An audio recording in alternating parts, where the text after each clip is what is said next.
Hello students, welcome to our YouTube channel your BSc guide. आज की इस video में हम बीएससी फोर्थ सेमेस्टर केमिस्ट्री का यूनिट नंबर 2 को डिटेल में पढ़ रहे थे, जिसका नाम है एलिमेंट्री क्वांटम मैकेनिक्स।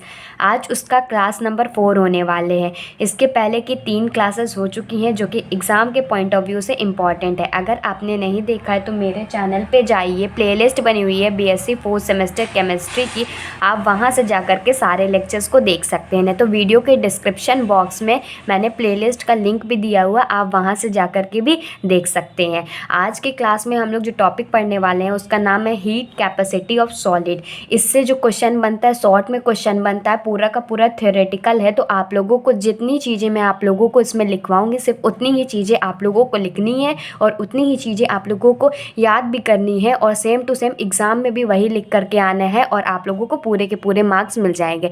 बहुत ज़्यादा इसमें पढ़ने की ज़रूरत नहीं है, जितना मैं आप लोगों को करा दूँगी उतना सफिशिएंट है। यूनिट नंबर 1 जो कि एटॉमिक स्ट्रक्चर था, उसको भी मैंने डिटेल में करा दिया है। आप प्लेलिस्ट के थ्रू सारे लेक्चर्स को देख सकते हैं। कोई भी डाउट होता है कमेंट करके मुझसे पूछ लिया करिए, और टेलीग्राम चैनल को भी ज्वाइन कर दीजिए। आप टेलीग्राम डाउनलोड कीजिए, उस पर अपनी आईडी से लॉगिन कीजिए, फिर उसके बाद सर्च कीजिएगा योर बीएससी गाइड। आप लोगों को टेलीग्राम चैनल मिल जाएगा। उसमें क्या होगा ना कि आप लोगों को जितनी भी क्लासेस की नोटिफिकेशन है, तो क्लासेस की वीडियो मैं उसमें डाल दूँगी, नोट्स प्रोवाइड कर दूँगी, आप लोगों से बातचीत भी करूँगी। तो आप लोग ज़रूर ज्वाइन कर लीजिएगा, ठीक। तो हीट कैपेसिटी ऑफ सॉलिड में कुछ पॉइंट्स लिखवाऊंगी, फिर मैं आप लोगों को समझाते हुए चलूँगी। अगर नोट डाउन कर रहे हैं तो बहुत अच्छी बात है, नहीं तो वीडियो के लास्ट में मैं आप लोगों को नोट्स प्रोवाइड करती हूँ। तो लिखेंगे, सबसे पहले समझना बहुत ज़्यादा इंपॉर्टेंट है, पहले समझ लीजिए, वीडियो को स्किप मत कीजिएगा। तो जो हीट कैपेसिटी ऑफ सॉलिड है, मतलब सॉलिड और उसकी कितनी हीट है कि वो एब्जॉर्ब कर सके, कि इमिट कर सके, जिसकी वजह से हमारा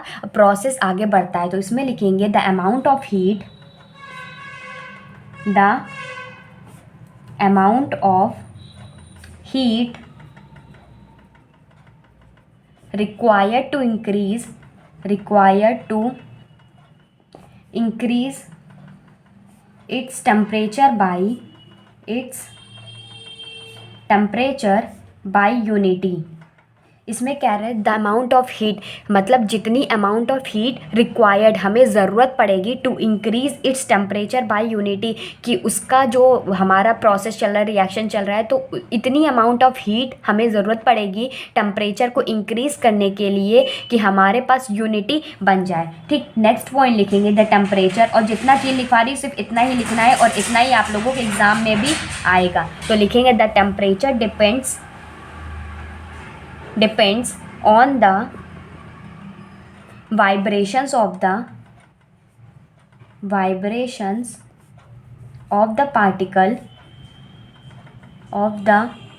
particle सॉलिड के जो पार्टिकल्स होंगे ना, उसी के बारे में बात कर रहे हैं, ऑफ द बॉडी, ठीक। इसमें कह रहे हैं the temperature depend on the vibration of the particle, जो उसका तापमान है वो डिपेंड करता है वाइब्रेशन, जो उसमें मूवमेंट हो रही होती है पार्टिकल्स में, उसके ऊपर डिपेंड करता है। और उसी के टेम्परेचर के अकॉर्डिंग ही हम उतनी ही हीट लेंगे कि वो टेम्परेचर को बढ़ा सके, यूनिटी कर सके, और उस सॉलिड में हीट का प्रोडक्शन हो सके। फिर आगे नेक्स्ट पॉइंट लिखेंगे व्हेन यू गिव हीट, जब आप लोग हीट देंगे, when you give heat to a body,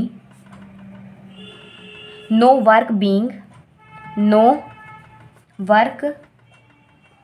being done on by, so the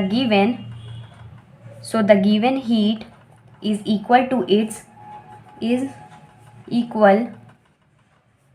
its internal energy।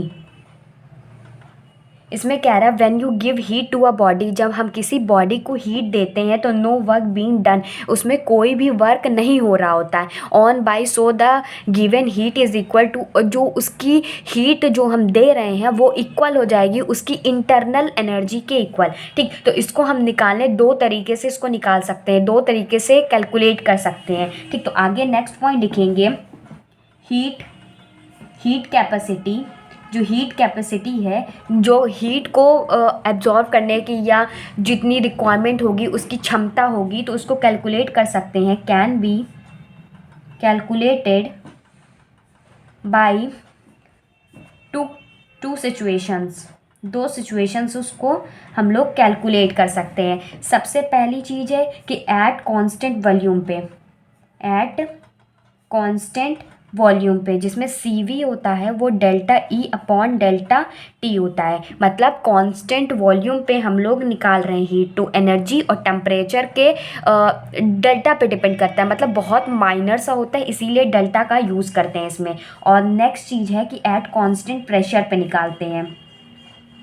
At constant pressure पे हम लोग हीट कैपेसिटी निकालते हैं, तो उसके लिए CP का यूज़ करते हैं और ये delta H heat upon delta T हो जाता है। ठीक, इतना समझ में आया? आप लोगों को नहीं समझ में आया वीडियो को रिपीट करके देखिए, बहुत ही ईजी लैंग्वेज में समझा रही हूँ और बहुत ही शॉर्ट फॉर्म में लिखवा रही हूँ, ताकि आप लोग इतना लिखेंगे तो पूरे के पूरे नंबर मिल जाएंगे। और जो हीट कैपेसिटी के बारे में दो साइंटिस्ट ने बताया था, डुलोंग एंड पेटाइट ने बताया था, तो इसमें आगे नेक्स्ट पॉइंट लिखेंगे, हीट कैपेसिटी ऑफ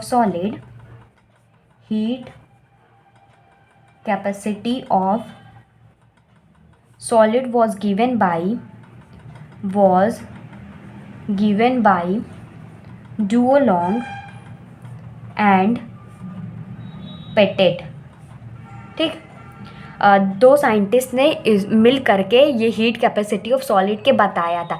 इसकी जो मेन डेफिनेशन थी वो स्पेसिफिक हीट और एटॉमिक वेट के ऊपर डिपेंड करती थी। मतलब स्पेसिफिक हीट वो हीट होती है, जैसे कि हम कोई भी 1 ग्राम सब्सटेंस ले लेते हैं, तो उसमें जब हम टेम्परेचर को इंक्रीज़ करते हैं तो उस टाइम पे जो हीट होती है उसको स्पेसिफिक हीट कहते हैं। तो इसके बारे में भी इन दोनों ने ये बताया था। तो लिखेंगे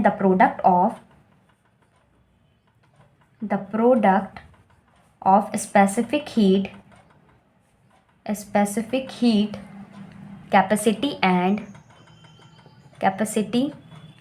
and atomic weight is constant for all solids।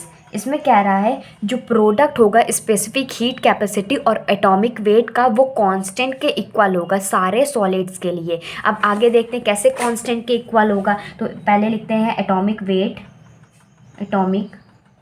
Wait और प्रोडक्ट में किसके साथ, हीट कैपेसिटी के साथ, हीट कैपेसिटी।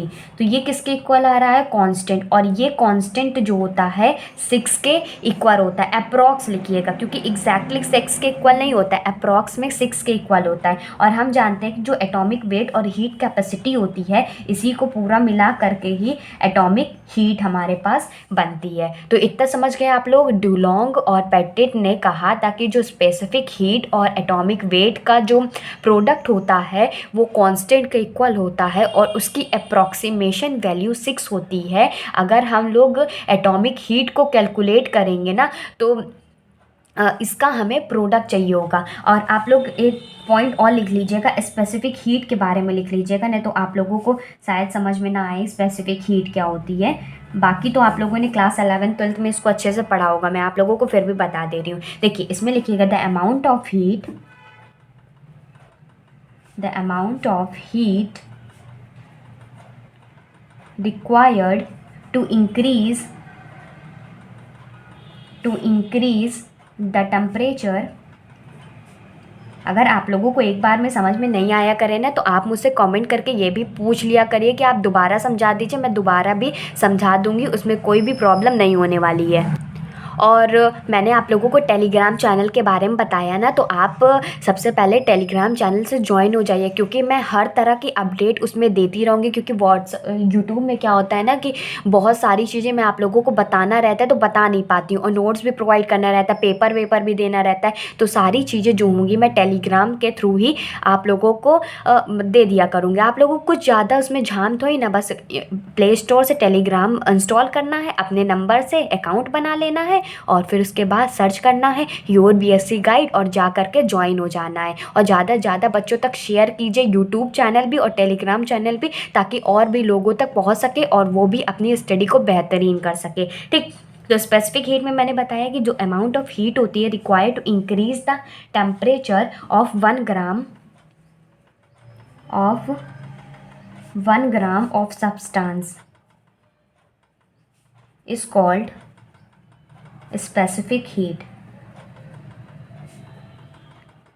कह रहा है जो अमाउंट ऑफ हीट होती है जिसकी हमें ज़रूरत पड़ती है टेम्परेचर को इंक्रीज़ करने के लिए 1 ग्राम सब्सटेंस के लिए, उसी को स्पेसिफिक हीट कहते हैं। मैं आप लोगों को एक बार और अच्छे से समझा देती हूँ हीट कैपेसिटी, ताकि आप लोगों को कोई भी डाउट ना रहे। देखिए सबसे पहले हम यहाँ से बात करते हैं। देखिए इसमें कह रहे हैं the amount of heat required to increase its temperature by unity, मतलब ये अमाउंट ऑफ हीट जो ज़रूरत पड़ेगी टेम्परेचर को इंक्रीज़ करने में और यूनिटी लाने में, इस हीट कैपेसिटी ऑफ सॉलिड के अंदर ही आता है। ठीक, फिर उसके बाद the temperature depend on the vibration of the particle of the body. Temperature जो होता है बॉडी के जो पार्टिकल्स होते हैं उसकी वाइब्रेशन के ऊपर डिपेंड करते हैं। When you give heat to a body, जब आप लोग हीट देते हैं किसी भी बॉडी को तो कोई भी वर्क उसमें नहीं हो रहा होता है।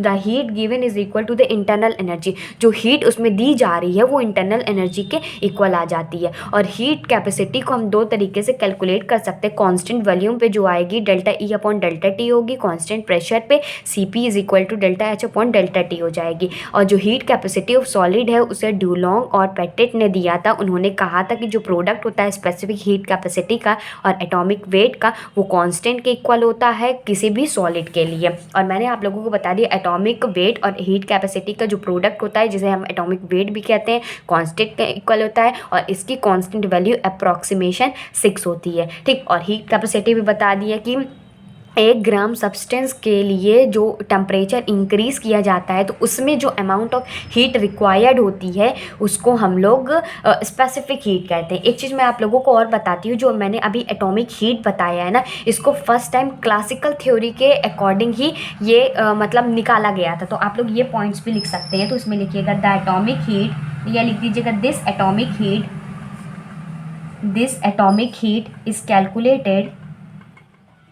is calculated in first time by classical theory. अब बहुत लोग पूछ रहे होंगे ये क्लासिकल थ्योरी क्या थी। तो क्लासिकल थ्योरी ऑफ सॉलिड कहता है कि जितने भी हम लोग पार्टिकल सॉलिड लेते हैं तो उसमें जितने भी एटम्स होते हैं, सॉलिड के एटम जितने होते हैं जो ऑक्सीलेट कर रहे होते हैं, तो हर पॉसिबल डायरेक्शन में भी ऑक्सीलेट कर रहे होते हैं। चाहे वो अगर हम एब्सोल्यूट जीरो पे निकाल ले, टेम्परेचर पे निकाल ले, उसकी डिपेंडेंस निकाल ले, तो वो वैरी करता चला जाएगा जिस अकॉर्डिंग होगा। अगर हम मान लो एब्सोल्यूट जीरो टेम्परेचर पे निकाल ले तो जो वो ऑक्सीलेशन होगा सॉलिड का वो बहुत ही स्लोली होगा। ठीक, तो इसमें एक पॉइंट और लिख लीजिएगा, अकॉर्डिंग टू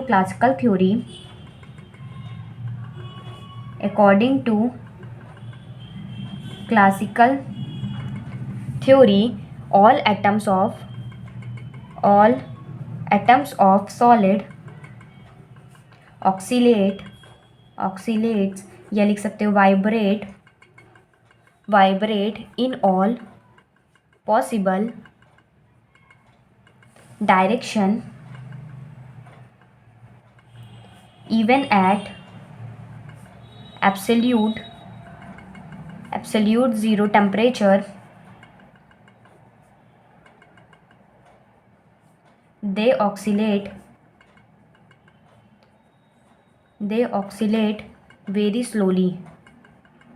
very स्लोली, ये बहुत ही स्लोली ऑक्सीलेट करेगा। तो आज की वीडियो छोटी ही रखते हैं। अब जो नेक्स्ट वीडियो आएगी उसमें Bohr model of hydrogen atom को मैं आप लोगों को पढ़ा दूंगी, और ऐसे ही और भी टॉपिक्स है जो जल्दी जल्दी मैं आप लोगों को कवर करा दूंगी। आप लोगों को वीडियो अच्छा लगता है, आप लोगों को हेल्प मिलती है तो कमेंट करके मुझे ज़रूर बताया करिए। मैं आप लोगों के सारे कमेंट्स को पढ़ती हूँ, रिप्लाई भी करती हूँ, तो आप लोग कमेंट कीजिए और ज़्यादा से ज़्यादा शेयर कर दीजिए। कम से कम एक बच्चा 5 से 6 बच्चों तक शेयर करता है तो काफ़ी बच्चों तक शेयर हो जाएगी, उनकी भी मदद हो जाएगी और मेरी भी मदद हो जाएगी। और जो बच्चे नए हैं तो उनको मैं बता दूं कि चैनल को सब्सक्राइब कर लीजिएगा। मेरे चैनल पे बेहतरीन कंटेंट फ्री ऑफ कॉस्ट मिलता है, सारी चीज़ें अवेलेबल है। कुछ भी चीज़ें आप लोगों को चाहिए सबसे पहले पूछ लिया करिए, कॉमेंट कीजिए, फिर उसके बाद अगर अवेलेबल होगा तो मैं आप लोगों को बता दूँगी, नहीं होगा तो मैं आप लोगों को गाइड कर दूँगी कि कहाँ से क्या करना है। और ऑल पे सेलेक्ट कर लीजिएगा क्या, नोटिफिकेशन बेल को। इससे क्या होगा कि मेरी हर वीडियो की नोटिफिकेशन आप लोगों को आधे घंटे पहले मिल जाएगी। और टेलीग्राम चैनल ज्वाइन कर लीजिएगा, उसका लिंक मैं आप लोगों को पोस्ट में दे दूँगी। कहाँ मिलेगा, पोस्ट में लिंक दे दूँगी ना, तो यूट्यूब टेलीग्राम पे जाएंगे ना तो योर बीएससी गाइड आप लोग टाइप कीजिएगा तो चैनल आ जाएगा और ज्वाइन कर लीजिएगा। और ज़्यादा से ज़्यादा बच्चों तक शेयर कीजिए। ठीक, गुड बाय और स्टे सेफ।